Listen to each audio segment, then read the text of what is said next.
মামু সারাদিন রোজা থাকার পর ওখানে কিছু খাবার মন চাইছে মামু। কি খাবে? হ্যাঁ চলো দেখি এটা বা কিসের দোকান? তো রহমত হালিমের দোকান। হালিমের দোকান? হ্যাঁ, তো হ্যাঁ, মামু হ্যাঁ। হালিমে খাওয়া যায়।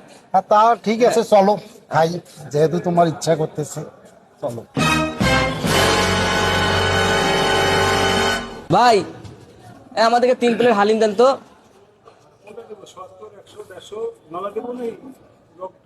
নলা দেন, নলা দেন। নলা ভালো দেখে দাও, যেহেতু শখ করছে ভাগিনা আমার খাবে, হ্যাঁ। বুঝছেন না?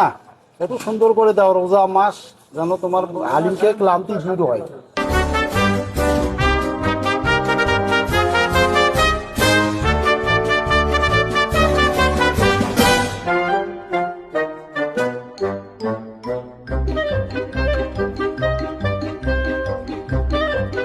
স্বাদ তো সেরকম মামু। ও সুন্দর একেবারে, মামু। সেই স্বাদ একেবারে।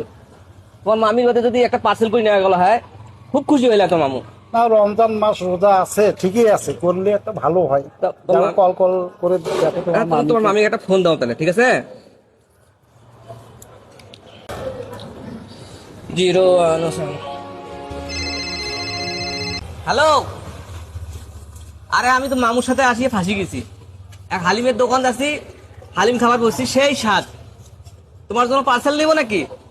আমি যেখানে সেখানে হালিম খাই না। কি? আমি একমাত্র সৈয়দপুর প্লাজায় রহমত ভাইয়ের হালিম খাই। আরে পাগলি, আমি তো রহমত হালিমের দোকানেই আছি। তাহলে ঠিক আছে, তোমার জন্য একটা পার্সেল নিয়ে নিলাম। হ্যাঁ ঠিক আছে ভাই, একটা পার্সেল করেন ভাই, আমাদের পার্সেলটা দেন। হ্যাঁ, হয়েছে।